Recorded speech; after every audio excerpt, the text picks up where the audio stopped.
learn from home program by Supplementary Volunteer Teacher Organization. And today in this class we are going to learn about reflex action. है र आज हामी reflex action को बारेमा पढ्न गइरहेको छौं.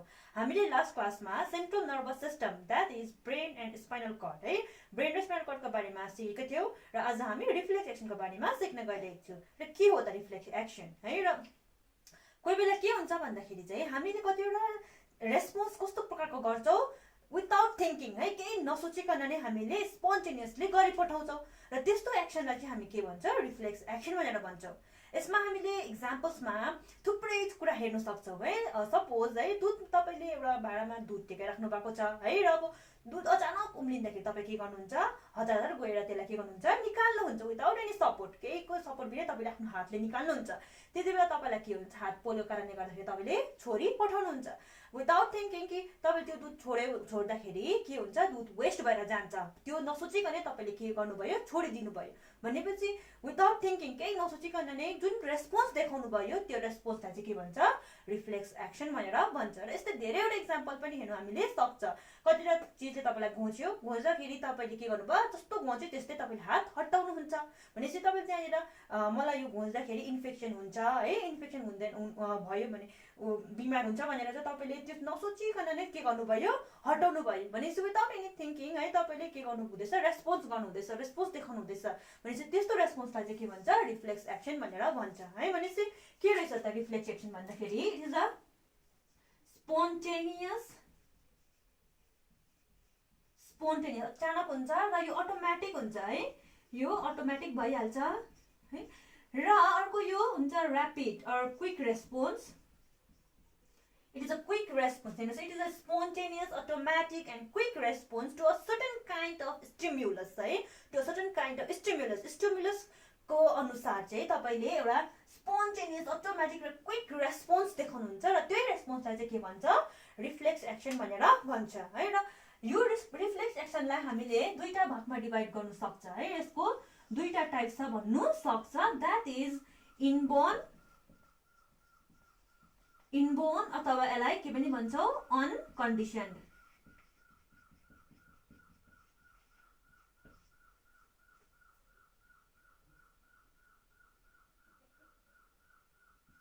अनकन्डिसन्ड है. र अर्को हुन्छ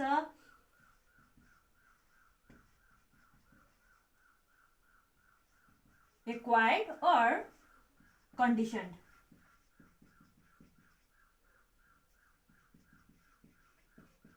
कन्डिसन है र एउटा हुन्छ अनकन्डिसन अर्को हुन्छ कन्डिसन्ड रिफ्लेक्स एक्सन है. र के हो त हेर्नुस् है यो नामले नै तपाईले बुझिसक्नु भयो है. जुन चाहिँ यो इन्बोर्न छ यो चाहिँ कस्तो खालको हुन्छ जब हामी जन्मिँदै है जन्मिँदाखेरि नै हामीले सिकेको जुन चाहिँ एक्सन छ त्यसलाई भन्छ रिफ्लेक्स एक्सन अथवा रेस्पोन्स छ त्यसलाई रिफ्लेक्स एक्सन भन्छ. जो हामीले जन्मिँदै नसिकेर है हाम्रो लाइफ टाइममा एक्वायर गरेकोलाई चाहिँ भन्छ हामी एक्वायर्ड रिफ्लेक्स एक्सन है. र अब भनेपछि यो जुन चाहिँ इनबोर्न छ इनबोर्न इट इज अ के हो नेचुरल यो के हो एउटा नेचुरल रेस्पोन्स हो है जो चाहिँ हामीले जन्मेको भर्खर जन्मेको नानीमा पनि पाउन सक्छौं है.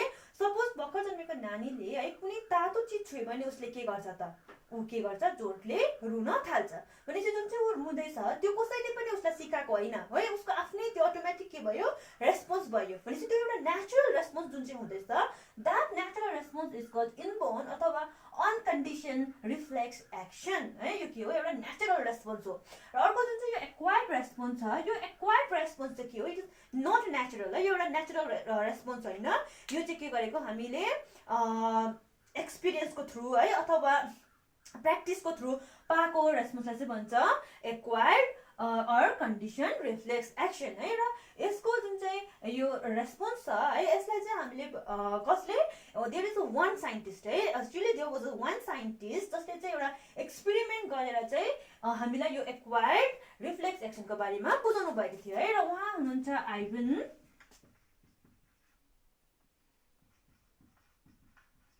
प्याभलोन.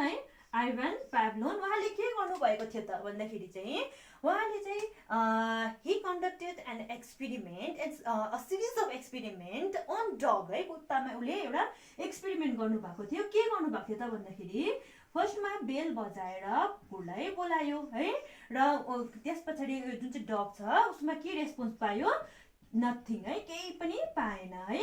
त्यहाँदेखिको फेरि अलिक दिनमा उसले के गर्नु थाल्यो, फुड है, फुड देखायो है, कुकुरलाई फुड देखायो। त्यति बेला के भयो, जुन चाहिँ डग छ यसको के भयो, सलाइभेसन है, के भयो, राल निक्लिनु थाल्यो है। किनभने जब डगले फुड देख्छ उसलाई त्यो फुडको लागि के भयो, सलाइभेसन भयो, राल निक्लिनु थाल्यो। त्यसरी नै थर्डमा उसले के गर्नु थाल्यो, फुड है, सँगसँगै फुड दिँदाखेरि उसले के पनि बजाउनु थाल्यो, बेल पनि बजाउनु थाल्यो है। र त्यति बेला चाहिँ के भयो त भन्दाखेरि अगेन सलाइभेसन है, फेरि के भयो, उसको कुकुरमा के देख्यो, सलाइभेसन भएको देख्यो। नाउ यो कन्टिन्यू जुन चाहिँ एक्सपेरिमेन्ट छ गरिरह्यो है। र बादमा लास्टमा के गर्यो, जुन चाहिँ यो बेल र फुड थियो है, अब यहाँबाट फुड चाहिँ हटाएर खालि के मात्रै बजायो, बेल मात्रै बजाएर डगलाई के देखायो भन्दाखेरि नथिङ, फुडहरू केही देखाएन है, बेल मात्रै बजायो है। त्यति बेला के भयो, अघि फर्स्टमा चाहिँ के भएको थियो, बेल बजाउँदा केही पनि भएको थिएन। तर अब लास्टमा गएर जुन चाहिँ बेल बजायो कुकुरलाई है, त्यति बेला के भयो, सलाइभेसन भयो। भनेपछि यहाँनिर जुन चाहिँ डगलाई के भएको थियो, एउटा प्र्याक्टिस भएको थियो कि जुन चाहिँ बेल बजाउँदाखेरि चाहिँ मैले फुड पाउँछु भनेर एउटा उसलाई थाहा पाएको थियो है। त्यो कारणले गर्दाखेरि चाहिँ सलाइभेसन भएको थियो है। तर यहाँनिर पनि उसले अब बेल बजेको त सुन्यो, तर बेल बजेको सुन्दाखेरि नै उसले के चाल पाएको थियो, के सोच्यो कि मेरो लागि चाहिँ फुड छ है, खानेकुरा छ भनेर उसले सोच्यो। र त्यो कारणले गर्दाखेरि चाहिँ डगमा के भयो, एउटा सलाइभेसन भयो उसले फुडको लागि है। र जुन चाहिँ यो रेस्पोन्स छ, सिरिज अफ रेस्पोन्स छ है, यो चाहिँ एउटा through experience or through practice उसले एक्वायर गरेको है, डगले के गर्यो, एक्वायर गर्यो। र this type of response is called acquired reflex action. यसलाई चाहिँ के भन्छ, एक्वायर्ड रिफ्लेक्स एक्सन भनेर हामी भन्छौँ है। र जुन चाहिँ एक्वायर्ड रिफ्लेक्स एक्सन छ यो चाहिँ के गरेर पाउँदो रहेछ, through experience or through practice है। एक्सपिरियन्स अथवा प्र्याक्टिस गरेर चाहिँ पाउने रेस्पोन्सलाई चाहिँ हामी के भन्दो रहेछ, एक्वायर्ड रेस्पोन्स भनेर भन्दो रहेछौँ है। र यसमा हामीले अर्को इक्जाम्पल्समा अब हामी ह्युमनमा पनि के हुन्छ भन्दाखेरि कुनै हामीले टेस्टी फुड देख्यौँ है, जो हामीले जसको टेस्ट हामीलाई थाहा छ, अलरेडी थाहा छ है। र त्यस्तो एकदमै टेस्टी फुड देख्नु बित्तिकै हाम्रो के हुन्छ, हामीमा एउटा सलाइभेसन स्टार्ट हुन्छ है, त्यो खानु मन लाग्छ र सलाइभेसन हुन्छ। र किन भयो भन्दाखेरि हामीलाई त्यसको फुड टेस्ट अलरेडी थाहा छ, र त्यो कारणले गर्दाखेरि हामीमा अटोमेटिकली एउटा के हुन्छ, सलाइभेसन हुन्छ है। र that response is called acquired response. त्यो के हो, एक्वायर्ड रेस्पोन्स हो है। र बुझ्नु पर्यो होला what is inborn response and what is acquired response है। र अब हेर्नुहोस् है, जुन चाहिँ रिफ्लेक्स एक्सन थियो है, it is a quick spontaneous response, जो हामीले दुई प्रकारमा देखेको थियौँ, एउटा इनबोर्न थियो, एउटा एक्वायर्ड थियो है। Inborn that is natural response, जुन चाहिँ एक्वायर्ड थियो, एक्वायर्डमा हामीले कसको द्वारा एक्सपेरिमेन्ट, आइभन प्याब्लोनद्वारा गरेको एक्सपेरिमेन्ट अन डगमाथि गरेको जुन चाहिँ एक्सपेरिमेन्ट थियो त्योद्वारा चाहिँ हामीले एक्वायर्ड रेस्पोन्स बुझ्यौँ है। र अब हामी यसको पाथ है, यसको जुन चाहिँ रिफ्लेक्स एक्सन कस्तो प्रकारले चाहिँ हुन्छ है, त्यो बारेमा हेर्नेछौँ। ओके,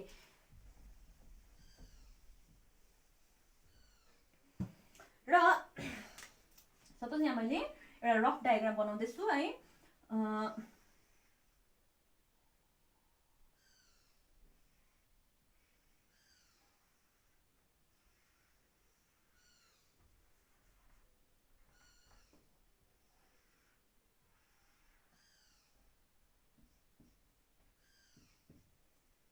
स्पाइनल कर्ड है, स्पाइनल कर्ड हो यो। र यसबाट थुप्रै एफरेन्ट र इफरेन्ट न्युरोनहरू निक्लेको हुन्छ है, यो हामीले पहिल्यै पढिसकेको छौँ। सपोज एउटा सेन्सरी न्युरोन भयो है, यो मोटर न्युरोन, यो के भयो, मोटर न्युरोन है। यहाँनिर मिक्स्ड नर्भ हुन्छ र थ्रु दिस यो डिफ्रेन्ट पार्ट्समा जान्छ है। र एउटा कता जान्छ, यो सेन्सरी न्युरोन रिसेप्टर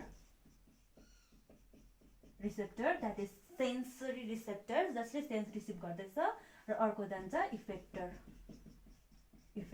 है, कता चाहिँ इफेक्ट गर्नुपर्ने हो, आइदर ग्लान्स अर मसल्स है, त्यहाँ जान्छ यो है। र अब यो के हो, स्पाइनल कर्ड, यो के हो, स्पाइनल कर्ड है। र यहाँनिर पनि एउटा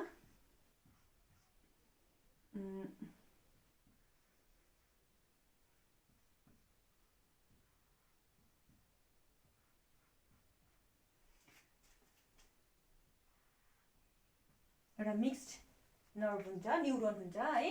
र यो भयो स्पाइनल कर्ड है। स्पाइनल कर्ड यहाँबाट यो के भयो, सेन्सरी न्युरोन सेन्सरी न्युरोन, यो भयो मोटर न्युरोन, र यो भयो मिक्स्ड न्युरोन है। र अब योबाट दुईटा निक्लेको एउटा रिसेप्टरमा जान्छ, अर्को इफेक्टरमा जान्छ है। र अब एउटा इक्जाम्पल्स लिएर हेरौँ है। सपोज हामीलाई के भयो, प्रिक केही चिजले हामीलाई घोच्यो है भनेपछि अब यहाँनिर को हुन्छ, रिसेप्टर स्किन है। स्किनले रिसिभ गर्छ र स्किनको थ्रुबाट त्यो जुन चाहिँ इम्पल्स छ घोचेको है, पेन छ, त्यो चाहिँ कसले लगेर जान्छ, इम्पल्स चाहिँ यो सेन्सरी न्युरोनले लगेर जान्छ। कहाँनिर जान्छ, यो सेन्सरी न्युरोनले स्पाइनल कर्ड भएकोमा लगेर जान्छ है। र स्पाइनल कर्डले के गरिदिन्छ, जुन चाहिँ सेन्सरी इम्पल्स छ त्यसलाई केमा कन्भर्ट गरिदिन्छ, मोटर इम्पल्समा कन्भर्ट गरिदिन्छ। र थ्रु दिस बिचको न्युरोन, हेर्नुहोस् त यो सेन्सरी र मोटर न्युरोनको बिचको यो जुन चाहिँ न्युरोन देख्नुहुँदैछ, दिस इज इन्टर न्युरोन अथवा यसलाई भन्छ रिले न्युरोन। यसलाई के भन्छ, रिले न्युरोन है। र यो रिले न्युरोनले के गरिदिन्छ, सेन्सरी इम्पल्सलाई अब कहाँ हालिदिन्छ, मोटर इम्पल्स बनाएर है, कन्भर्ट गरेर मोटर न्युरोनकोमा यहाँनिर हालिदिन्छ। र अब मोटर न्युरोन फेरि अब गएर चाहिँ कहाँ जान्छ, यसलाई इफेक्टर भएकोमा लान्छ। र हाम्रो केसमा इफेक्टरको छ मसल्स अफ आर्म्स है, आर्म्सको मसल्स भएकोमा लान्छ है। र अब केही चिजले मलाई घोच्यो है, घोचेर भनेपछि यहाँबाट कसले लान्छ, सेन्सरी न्युरोनले मेरो स्पाइनल कर्ड भएको जान्छ। स्पाइनल कर्डले के गर्छ, एउटा मेसेज दिन्छ है, अर्डर दिन्छ। र जुन चाहिँ यो त्यो अर्डर छ त्यसलाई मोटर न्युरोनले लगेर मेरो यो आर्म्स भएकोमा लान्छ। र आर्म्स के हुन्छ, कन्ट्र्याक्ट हुन्छ। र आर्म्स कन्ट्र्याक्ट हुँदाखेरि मेरो हात पनि के हुन्छ, मैले यो पुलिङ हुन्छ, अरू मैले हात के गरिदिन्छु, यो हटाउँछु। बुझ्नुभयो होला, जब घोच्छ हामी त्यस्तै हात के गर्छ, हटाउँछु होइन। त्यो के कारणले गर्दाखेरि रहेछ, due to this action, this is reflex एक्सनको कारणले गर्दाखेरि हामीले त्यो स्पोन्टेनियस रेस्पोन्स गर्छौँ। र यो सबै चाहिँ कसरी हुँदो रहेछ भन्दाखेरि थ्रु स्पाइनल कर्ड, केबाट, स्पाइनल कर्डबाट हुँदो रहेछ। यो ब्रेनमा गइरहँदैन है। अब ब्रेनमा गइरहेको भए चाहिँ यो एउटा लङ प्रोसेस हुन्थ्यो है, तर यो ब्रेनमा नगएर चाहिँ यो थ्रु स्पाइनल कर्ड भएको कारणले गर्दाखेरि चाहिँ यो एकदमै सर्ट हो, एकदमै क्विक प्रोसेस भएको छ। भनेपछि यहाँनिर कस्तो के चाहिँ भयो भन्दाखेरि जुन चाहिँ सेन्सरी रिसेप्टर छ है, सेन्सरी रिसेप्टरले कसले लगेर गयो, यो सेन्सरी न्युरोन है। सेन्सरी न्युरोनबाट कसले लगेर गाडेर हाल्यो, स्पाइनल कर्डले कसलाई हाल्यो, मोटर न्युरोन है। मोटर न्युरोनले कसलाई गयो, इफेक्टर है, को भएकोमा गयो, इफेक्टर भएकोमा गयो। र यो सर्ट प्रोसेस हो है। र जुन चाहिँ यो पाथवे छ, जुन प्रकारको यो पाथ फलो गर्दैछ है, र यो जुन चाहिँ पाथवे छ, this pathway is in the form of arc. यो कस्तो सेपमा चाहिँ, एउटा आर्कको सेपमा भएको कारणले गर्दाखेरि चाहिँ दिस पाथवे है, this pathway is called reflex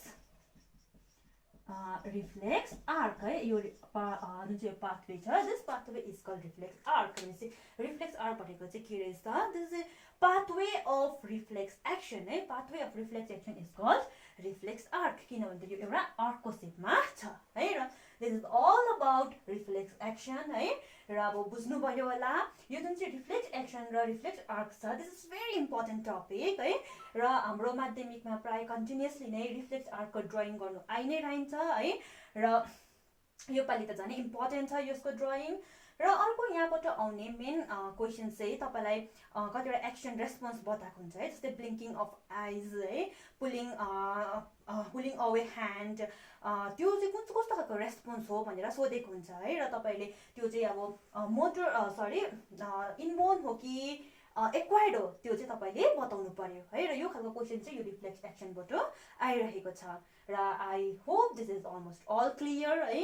र तपाईँहरूकोमा अझै पनि केही डाउट छ भने you can visit us or message us through our website or in our Facebook page. Thank you.